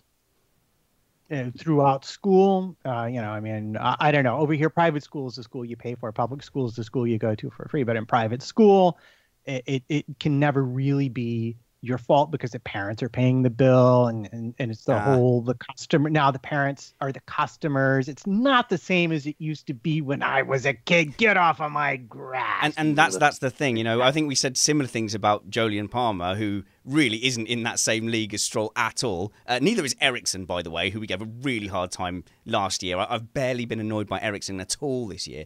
But you're right. He is a customer of Williams, and he will be a shareholder of Force India effectively next season. It's not about even his pace. The fact that he's not brilliantly fast is one thing, and it kind of adds to it. But it's the attitude. Just because things aren't going well, you don't have to be petulant. You don't have to be ungrateful. You need to be a professional sportsman. You're in a position of massive privilege. Get on with the job at hand. If you are multiple world champion and you really know what you're talking about and you've proven yourself and you've done that, whether or not you've come from privilege, then you've got a little bit of a right to demand things. But when you're in his position, you've done nothing in the sport. Drive the car better. Keep quiet. Tell you what, Matt, have you been keeping track of the chat room? Do we have an award to give out to them? Oh, yeah, we do. We do. Let's see. Starting with Dom Byrne replying, in essence, Chemi strategy is defined by a random number generator after Seb's strategy meeting. Yeah, I can completely imagine that. Yeah, it completely goes that way. We have Daniel Drury in with 2 non-native English speakers bound to have a shunt on camera. We have, after Dom Byrne again, after Verstappen's radio performance, the only engine mode Red Bull will have is tractor mode. And we have Phil Allen in with Thing of the Week, McLaren gearbox failing again. Oof. And to be fair, if it wasn't for a bit of strategy, both McLaren Renaults would have been behind the 2 Hondas, and they were for a lot of the early part of the race. And on performance, I don't think McLaren have got anywhere to hide at the moment. So who's our winner of Comment of the Week? It's got to be Dom Byrne for, in essence, Chemi's strategy is defined by a random number generator after sub-strategy meeting. Comment of the Week. So to remember to tune... Remember to tune in to next week's show where you will hear that played live by Mrs. Spanners. You will see Matt Trumpets in real life if you tune into the live stream. I think we're going to try and live stream it. I'm not sure. No promises. But Bradley Philpott, Chris Rainbow Sparkle Stevens is going to be there. Summers F1. We're going to be joined by Alex Brundle as well. So make sure you tune into us and keep touch with us over the summer. We won't let you down. Until next time, remember that wounds heal, chicks dig scars, and glory lasts forever. Come and see us, Missed Apex live.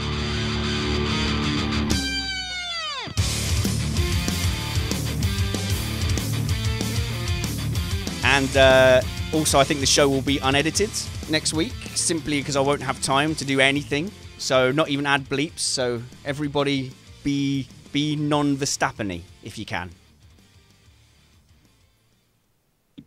I'm fed up with this silliness. It was really bad, wasn't it? Fastidious. I actually had to rewind that part of the race because I had...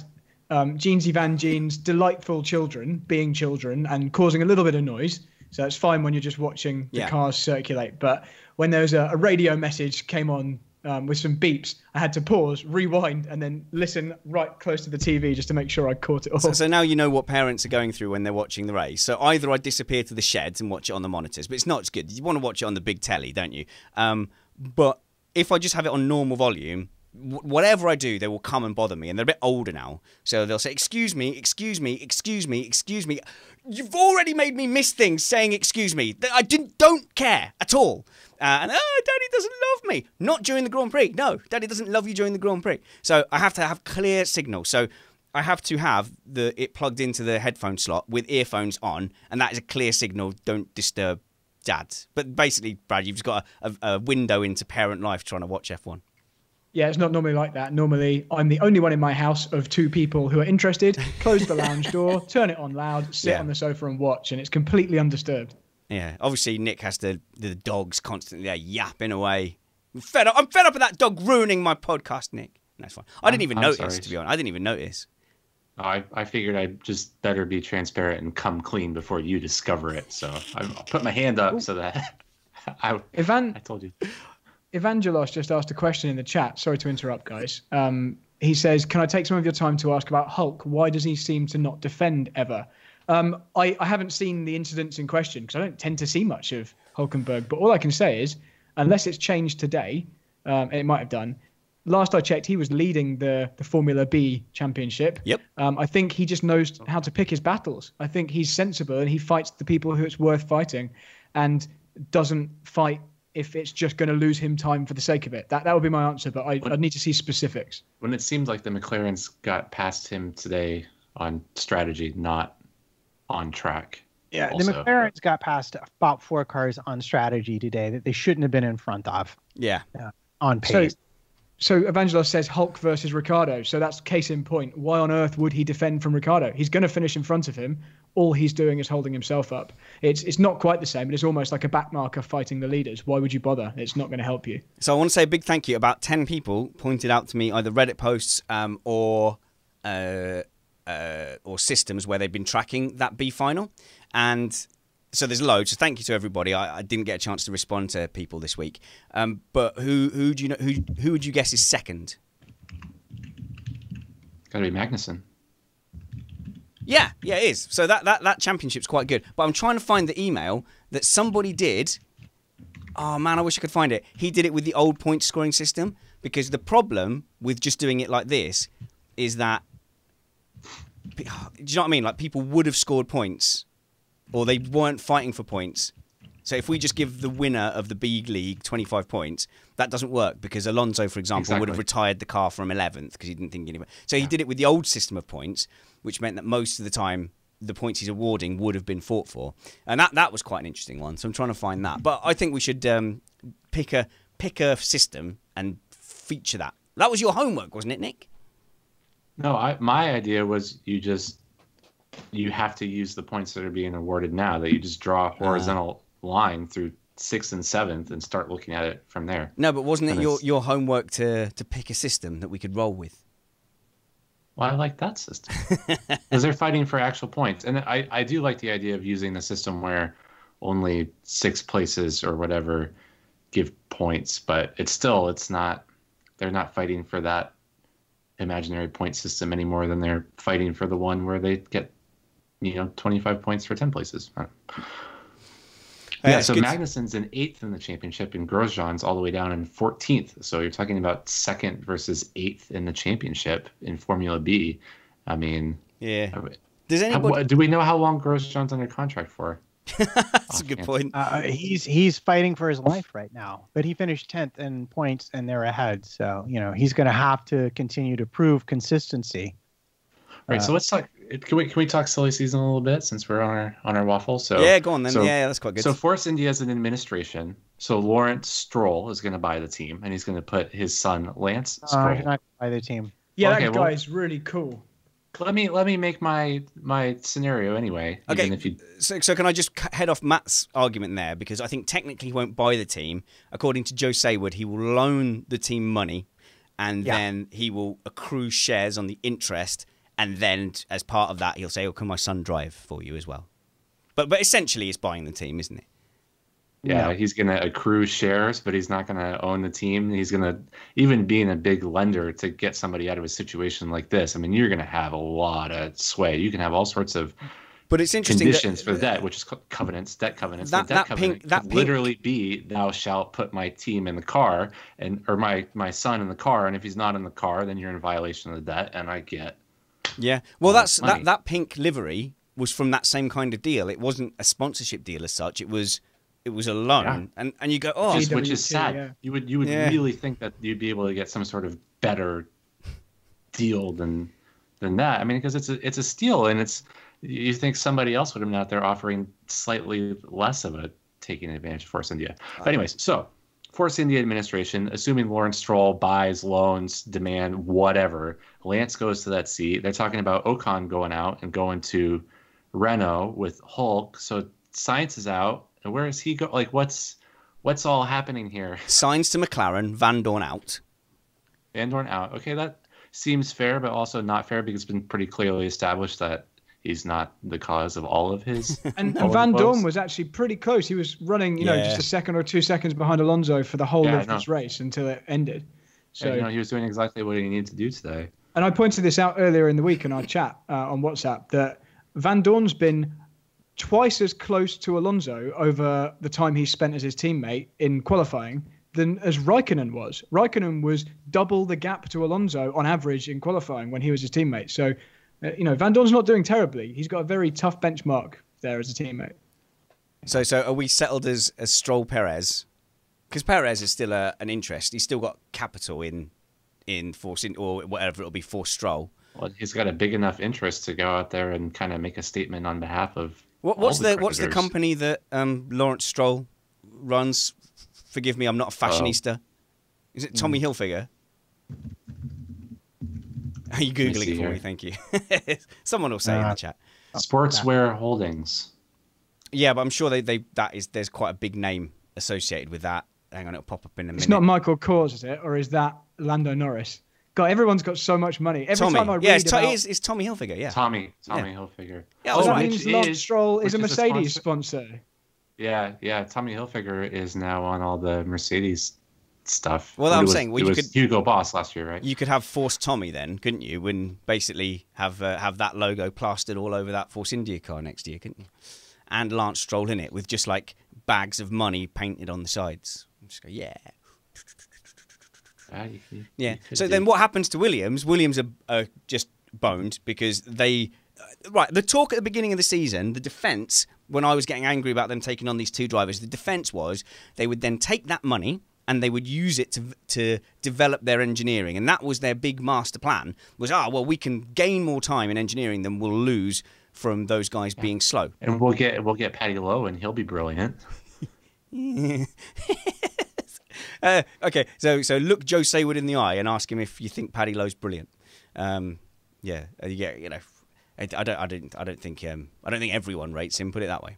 I think that was the thought, though. Yeah. Well, so that has failed completely, hasn't it? Because it's got to be. I know Matt says it's not the driver, right? But it's just I can't get my head around that. If you had Lewis Hamilton and Fernando Alonso in that car, it would be significantly quicker. Like it would be. Yeah. It would not only be on any given day, on any given weekend.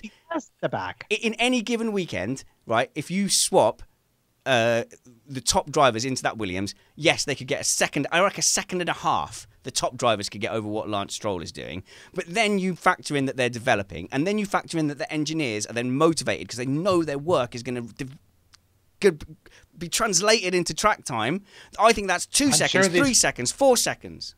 They were 6 seconds down. These mechanics are all professionals, and I'm sure they're not at all demotivated. That all the work that they're doing goes to. Yeah. Missed Apex podcast understands that the Williams shop floor is completely demotivated because of the skill level of their drivers.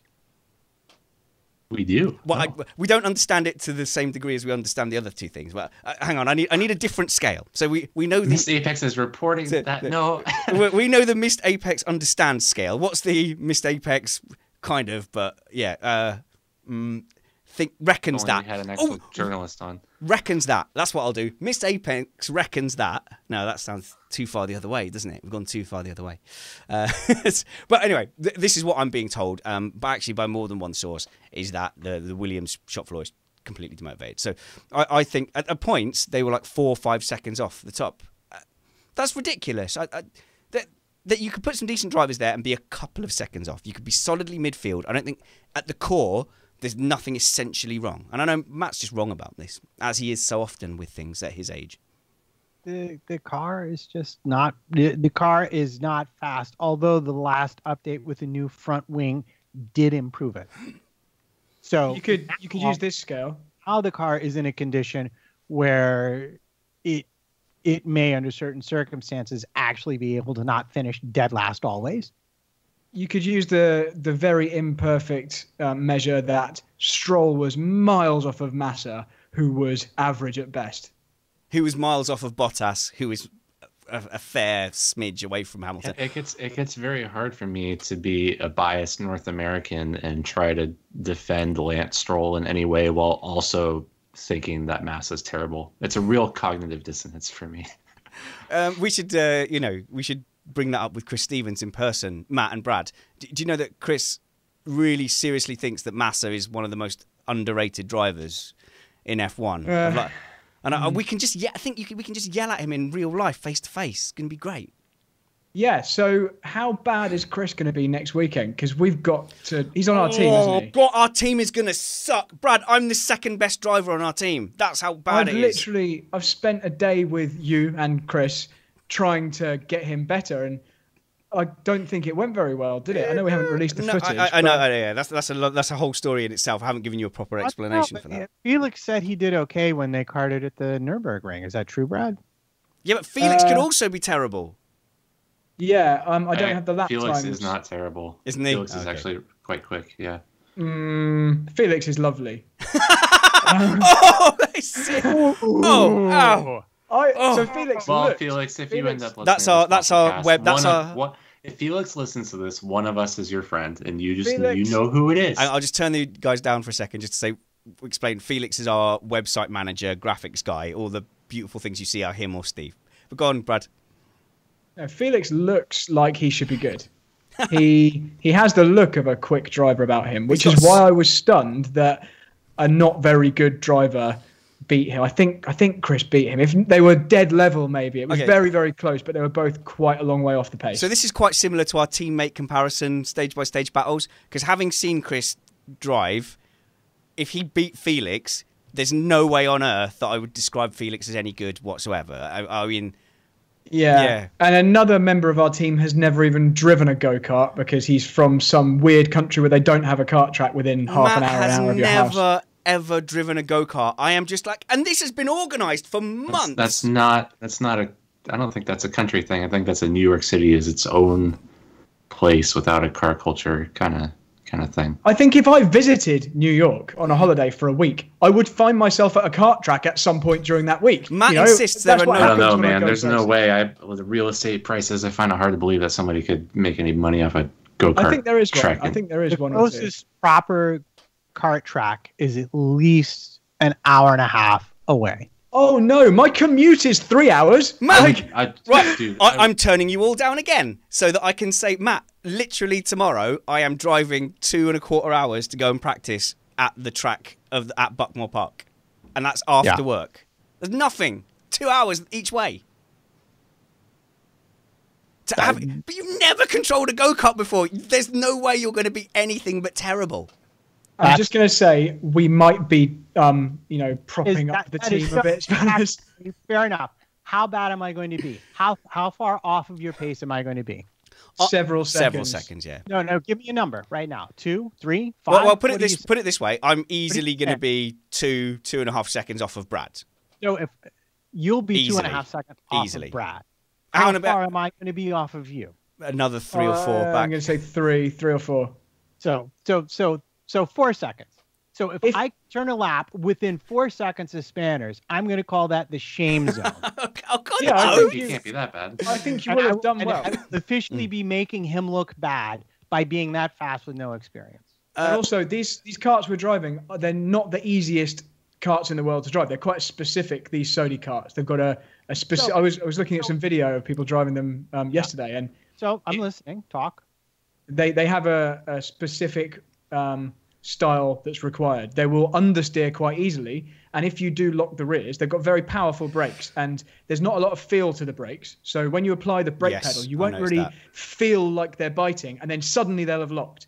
And if you're not used to braking with very sensitive brakes with your left foot, which only control the rear axle, you're gonna spin easily or lose lots of time. So they're tricky things to get to grips with. So it's not the easiest kart for you to begin with. That's what I'm saying.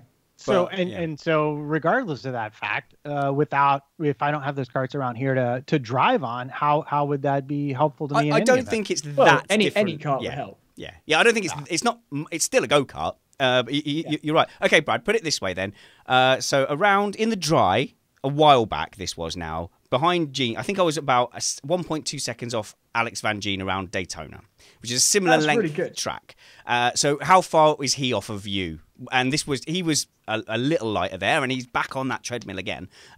So how far would he have been off you there in that situation? At Daytona, in the dry. I don't want to do him a disservice. It's say it was a 1 minute lap. It's a bit longer than that. But if it's a 1 minute lap and he's 20 kilos, and that I'm being kind to him, so he's 20 kilos heavier than me.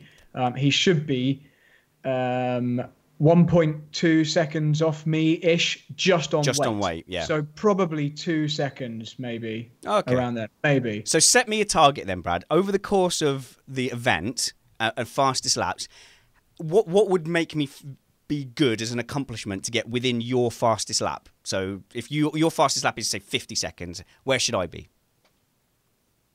If you're within a second and a half, I'd be pretty impressed. Okay, that's my target then. I think that'd be second and a half. That's my target. There you go, ambitious. And we'll set Matt one as well then. Matt, you get within 3 seconds of my fastest lap. I think that's really generous, to be fair. If you keep it pointing in a straight line, you'll get there. But yeah, I mean, if it's wet, it will just be a whole another ballgame. These karts are extremely tough in the wet. Yeah, I can't kart in the wet at all. I'm terrible. So now, am I understanding that there are no front brakes on the kart? That they're just rear brakes? Yep. Yeah, like a go-kart. Okay. Yeah, that's all go-karts, pretty much. Put it this way, Matt. I've driven karts for decades, over 2 decades now. In fact, a lot over. Wow. I know I'm not going to be. You're a lot older than you realised. Yeah, I've driven karts for 2 and a bit decades, and I have never even sat in a kart with front brakes. So that's how rare they are. All right. Yeah. Yeah. So, yeah. All right. Good. It's going to be a lot of fun anyway. But what I was going to say was for the podcast, for the podcast wars, right?